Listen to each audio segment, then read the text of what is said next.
Welcome to Kevin Neese Music. We hope you enjoy the video. Be nice in the comments, please. Make sure to like and subscribe. So let's kick this thing off. Enjoy. All right. Hey, people. I just got through recording about a 40-minute video, and come to find out it had that background noise, and I couldn't even hear myself talk. So after I did all that work. So I had to quit using that program and just go to the camera function. So it's not going to sound as good as it normally does because I don't have any effects on my mic or anything like that. And I don't really have anything that I can add to it. But anyway. So we'll go through this again. And you'll probably hear more background noise than normal because I don't have anything to shut it out. Anyway, what I want to do is I want to talk about my theory of what happened to the dinosaurs. There's a lot of different theories that have come out. You know, someone say a meteorite. Well, that would have wiped out everything else too. Some say they got wiped out by the Ice Age. My opinion is the Ice Age came about as a result of Noah's flood. That we'll be kind of be looking at some stuff here pretty soon. But I'm just going to give you my theory, and I need a drink of water because I was talking for 40 minutes for nothing. But so I'm going to give you my theory is what I believe happened to the dinosaurs, and I think that there's some historical precedent for it. And to me, it just makes sense. It may not make sense to you, and that's fine. You can have a different theory. You know, you've been wrong before, so... No, I'm just joking. But, you know, this is what I really believe happened. It makes the most sense to me, and it may make sense to you by the time I'm done. So, listen with an open mind. It's not really crazy. You know, I may be off base. I don't know. But we'll see.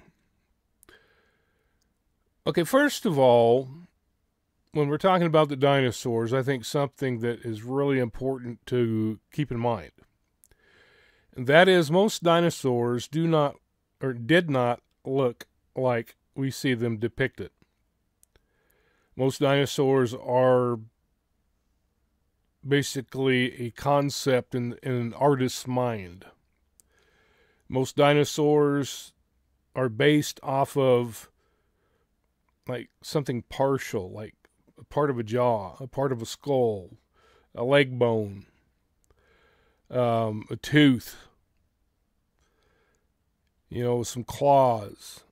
And they can take that one claw, and then they come up with a complete dinosaur, what they, you know, their own conception of what they think it looked like. The T-Rex, like you see here, did not look like it like this. It looked like you saw in the movie Jurassic Park. Now, if you talk to the true scientists who are honest about what it looked like, and I wish I had the pictures I used to have. Here's one, although it's not perfect, it's still a little bit closer to what it looked like. But basically, the T-Rex just looked like a big lizard. Like you see these cavemen going after here. It didn't look like the monster that you see in the movies, or even in textbooks or whatever. That's not what it looked like. It looked like a big lizard. In fact, if they were honest about it, all of them look like the lizards that we have today. No different. Now, there's going to be some difference in how they look depending on how much they live and how big they get. Okay, and here's the kicker. And this is probably the most important concept that we'll talk about. The reptiles are not like other animals. Other animals and humans, both, we get to a certain age, we reach a certain level of maturity, and we stop growing. At least upward. We can still grow outward. Bring on them donuts. Yeah, give me that cheeseburger. Yeah, we can still go horizontal. We just can't go vertical. But reptiles are not like normal animals. Reptiles never stop growing. Now think about that for a minute. Reptiles never stop growing. That's significant into what we're going to be looking at now. Now, I believe 100% in the biblical historical record. I don't believe it's fairy tales. I believe it is historical accuracy.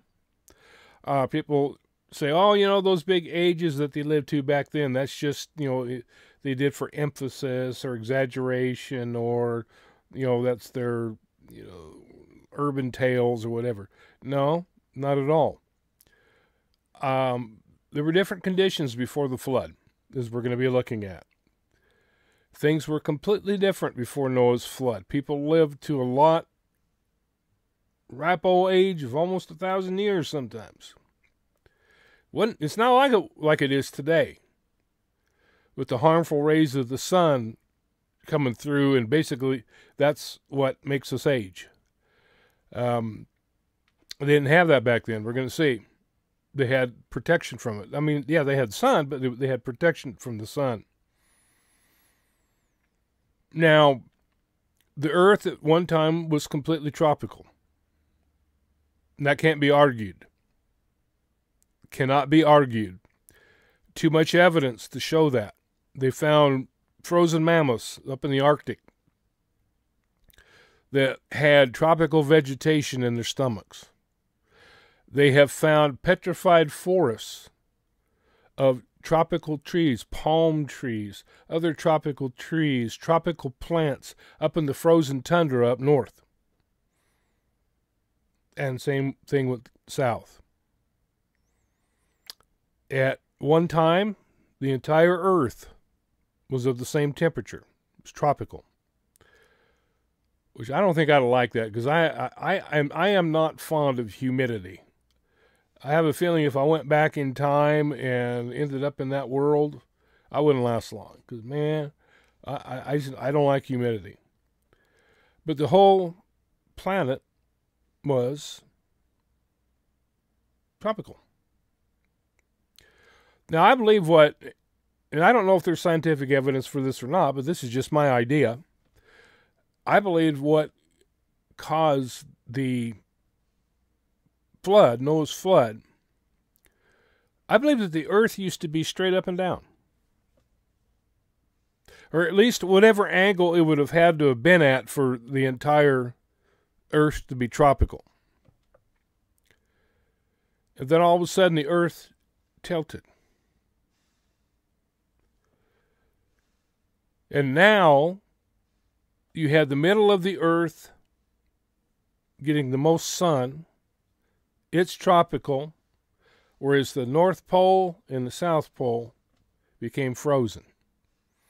You had these mammoths that were up just having lunch, up in in their brush or where or whatever they hung out in, just hanging out. And all of a sudden it's like, what was that? Oopsie. Next thing you know, boom, frozen. And from what the scientists say, they say that they were frozen very quickly. I mean, it was like almost instantaneous, because they hadn't even digested they had fresh plants and stuff in their stomachs that hadn't even been digested. So they said that it had to have been very quick freeze. So the whole earth was tropical. All right, now the Bible seems to speak of this. I don't know whether you want to call it a protective canopy or what. That's how I describe it, and that's just my way of describing it. We still have a protective canopy. It's called the ozone layer. It always makes me laugh when people say, there's a hole in the ozone layer. Yeah, you better be glad there's a hole in the ozone layer, because if there wasn't, we wouldn't have oxygen. You'd die pretty quick. If there wasn't a hole in the ozone layer, you'd be dead within seconds. So, yeah, it always makes me laugh when people say, well, the hole in the ozone layer. Duh. So, anyway. So, Genesis chapter 2, verses 5 and 6 says, every plant of the field before it was in the earth, and every herb of the field before it grew, for the Lord God had not caused it to rain upon the earth, and there was not a man to till the ground. All right? It says, but there went up a mist from the earth and watered the whole face of the ground. All right, so they didn't have rain back then. No rain. That's why Seattle didn't exist. Seattle wouldn't have been Seattle back then, not without the rain. So, the Bible says it was just a mist that came up from the ground, that it did not rain. It was a tropical climate worldwide. Had not rained. In fact, it didn't rain until the time of Noah's flood. So you had this lush, tropical climate.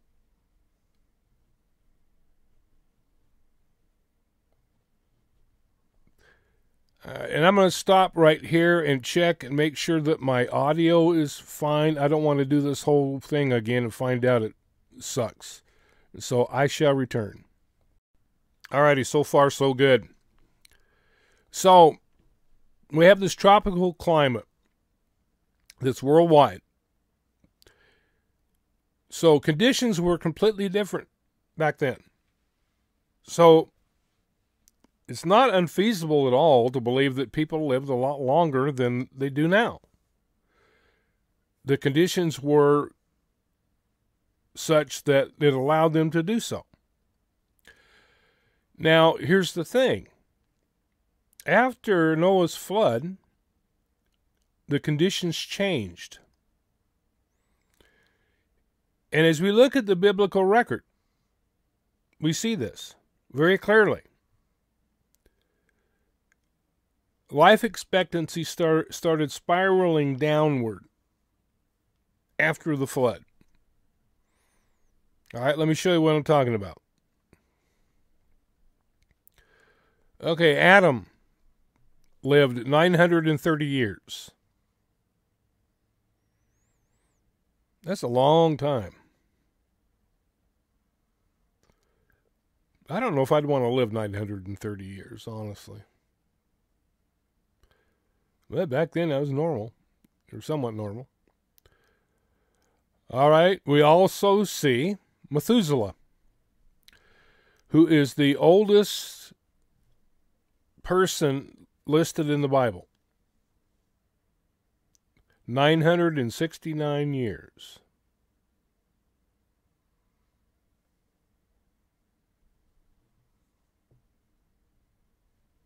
Now, I believe one reason that Methuselah lived to be as old as he was, as his name means, when he is gone, it shall be sent.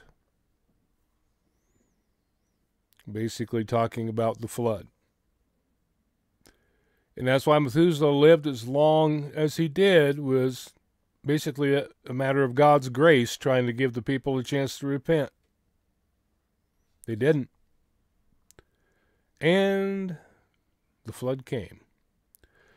All right, the next person we see is Lamech, which Lamech was the father of Noah. 777 years. Okay. Now, life expectancy hadn't started going down yet, even though he lived about 200 years less. He actually lived 200 years less than his son. As we'll see in the next slide, Noah lived to be 950. Now, he still lived 350 years after the flood. So the effect wasn't immediate. It was a gradual decline. As we see in the next slide, we see Terah,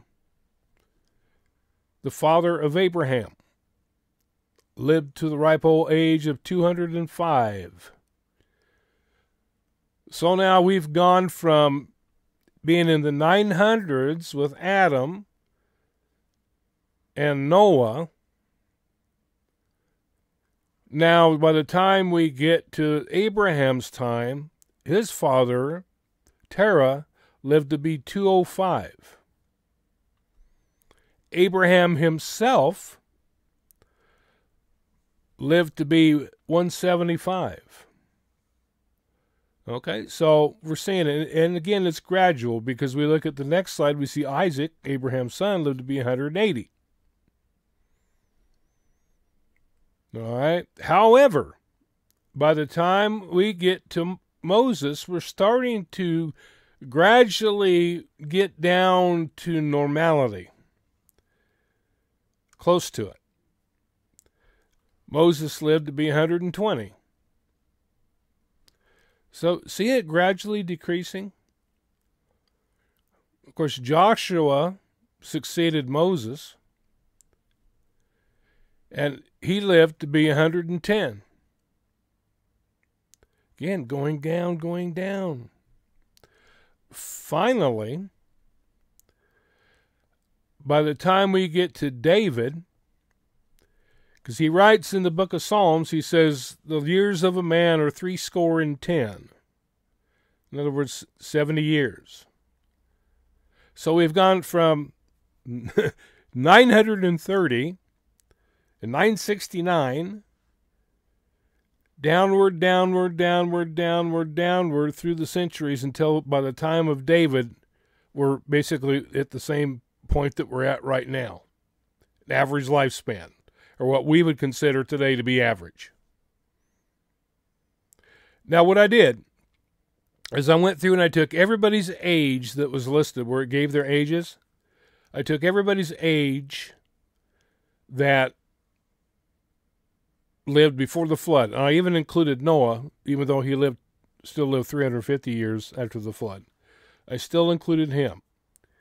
And what I came up with is that before the flood, men lived 13 times longer than we do today.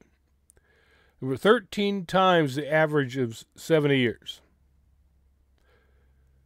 So here's the thing.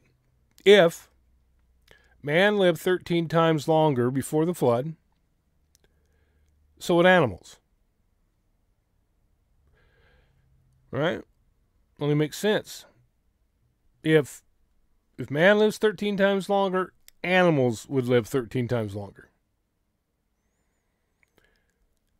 Now, again, think about that statement I made earlier. That reptiles never stop growing. Really think about that for a minute. Because like I said, we must assume that if man lived 13 times longer than we do today, the same had to be true for animals, including reptiles. And if reptiles never stop growing, that little 2-foot lizard that you bought at the pet store that you have as a pet, if it lived back then, it'd be bigger than a T-Rex. Because T-Rex was about 20 feet. Well, if your little 2-foot lizard lived 13 times longer and came to maturity, it kept growing, you're looking at a 26-foot lizard, which you're not going to keep in a cage. In fact, he might not fit in your living room. Oh, so today, basically, that 2-foot little lizard is or 1.5 foot lizard or whatever is your T-Rex. Because the longer that they grow, the more different because, you know, you can have a little lizard and you see as they get older, you know, like you look at some of these like horned lizards and stuff like that. You look at some of the lizards, all the lizards around the world, there are some mean looking suckers. And imagine them 13 times bigger. Mm-hmm. Imagine them 13 times bigger, what they would look like. Yeah, if they lived 13 times longer back then, before the flood, than they do now, there would be some massively big lizards running around.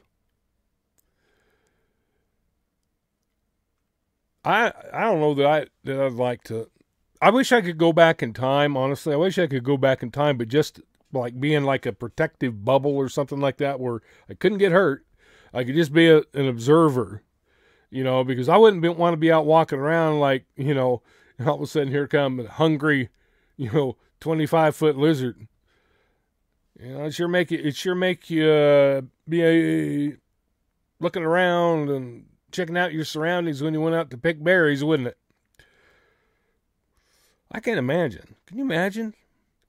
And the thing is, the Bible talks about some very fierce creatures and big creatures, both land creatures and sea creatures. Talks about in the book of Job. One of them, which sounds like a fire-breathing dragon, honestly, says that its eyes are like fire and flames shoot out its mouth. So maybe, and look at, if you read a lot of literature from like during the Middle Ages, you'll see where people are talking about dragons, talking about large creatures that people were totally afraid of.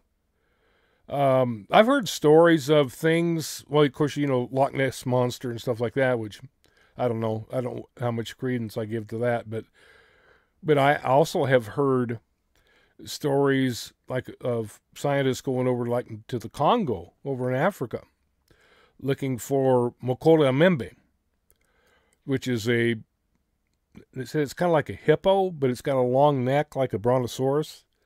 It's basically a dinosaur, to say that. And they had some drawings of different animals because they wanted to find out if this thing was just a myth or if there was actually some credibility to it. And so they would go into the villages and they would show the people there pictures, you know, to see, you know, if they tell the truth. And so like they'd show them a picture of a lion. Have you seen one of these? Yeah. Show them a picture of a monkey. Have you seen one of these? Yeah. They'd show them a picture of something that, like a wolf, that they hadn't seen. Have you seen one of these? Nope. They show them a picture of another American animal that they don't have in Africa. Have you seen one of these? Nope. Then they show them a picture of Mokola Membe. Have you seen one of these? Mokola Membe. Yeah. They said, yeah, they'd seen it. And they said it was real, that the few of them had seen it before. They knew what it was.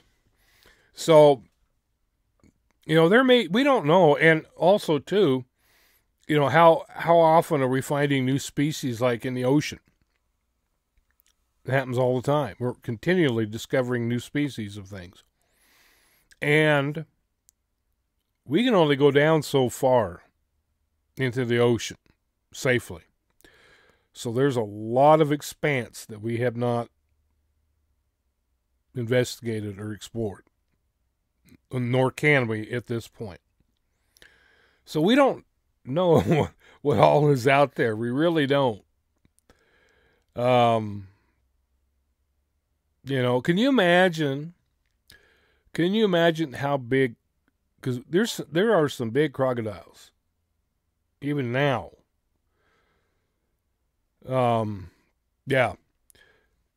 Can you imagine how big crocodiles would have been back then? Living 13 times longer. You talk about something that would make your skin crawl. Can you imagine a crocodile living 13 times longer than they do? And they're already big enough, people. They're already huge. There's this one that they found. They've got its skeleton in the museum in Paris. It's a see if I can pronounce this without sounding nasty. Sarcophagus.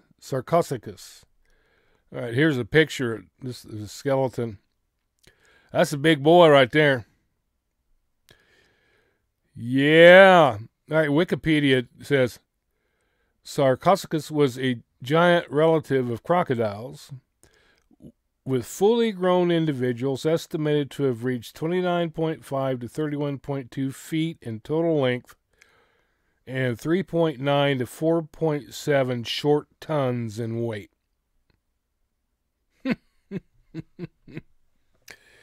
Yeah, I'd like to run into him in a dark alley. Or, even more fun, out in a swimming hole. You're out there splashing around and having a good time, and all of a sudden, uh-oh. Mm-hmm. No, thank you. I wouldn't want to do that with modern-day crocodile, much less something that big. Of course, there are some crocodiles that they have caught that just normal crocodiles that could almost rival this one here. In fact, I heard of one, they said it was 50 feet. It was over in the Congo. And I can't say it's true or not. That's what I was told. I do know one missionary, though, that they ended up killing an anaconda snake that attacked them. And they just happened to, they shot it and had like machetes and stuff. There was a whole bunch of them. They ended up killing it. And he said that thing was, they measured it, and he said that anaconda was 62 feet long. This was over in the Amazon, in the Amazonian jungle. Yeah. No, thank you. I don't like snakes to begin with, much less 62-foot snakes that could just probably swallow me whole. Well, I know probably about it. They could easily swallow you whole. Man. I'm glad we don't have those around here. Really good. Or big crocodiles. So I know that's my theory of what I think happened to the dinosaurs. I think it was just a natural progression. I think they just stopped living as long as they did before the flood. And gradually, as man's life expectancies went down, animals' life expectancies went down, to finally, by the time, I think we got to the time David, or maybe a little past that, to the little past the Middle Ages, more toward our time, everything like that just kind of disappeared.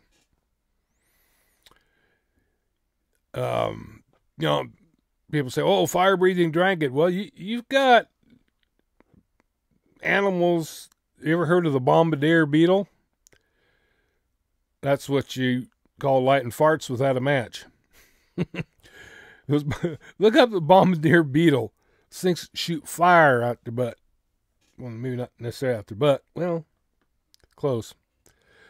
But yeah, it's basically like taking a can of hairspray and holding a match in front of it and going. Yeah, so I don't. It's not all that. There could be. Well, the Bible says it shoots fire out of its mouth, so I believe there was. But it's not that all unfeasible to believe. So anyway, that is my theory as to what happened to the dinosaurs. I don't think there was some catastrophic event. There was a catastrophic event, but that affected everything on Earth, not just dinosaurs. Affected everything. Mankind too. And mankind perished. But that's what I believe happened to them. I believe that they just gradually, like I said, life expectancies decreased. They started living less and less time, and so they got to the point where they're the sizes that they are today. And mankind doesn't live as long. So, to me, it makes sense. If the biblical record is correct, which I believe it Totally is. It all jives. You know what I'm saying? It all jives. And you can see the gradual progression, or actually the gradual decrease in lifespans. You know, you're going from 930 at Noah's time, Noah was 950, till you get down to the time of Joshua and then time of David, where it leveled off at 70. I'm glad it didn't keep going. You know, so, only life expectancy is 5 years old. Well, in some places that may be true, you know. So, anyway, I hope the second part, I hope that the sound quality on the second part's fine too. But I don't know what, man. I don't know what I was doing earlier, but it just was like freaking out. All right, I hope you enjoyed this. Hope you get something out of it. You know, if you agree, disagree, and it's okay if you disagree. I mean, this is just something. I have not read anybody else had this theory, so I could be totally just like, who knows. But it popped into my head as soon as I read that statement about reptiles that never stop growing. I'm like, you know what? So that's when I started doing the research on lifespans and stuff like that. And it's like, you know what? Alrighty. I'm going to get this so I can get it processed and get it uploaded. Catch you later, all.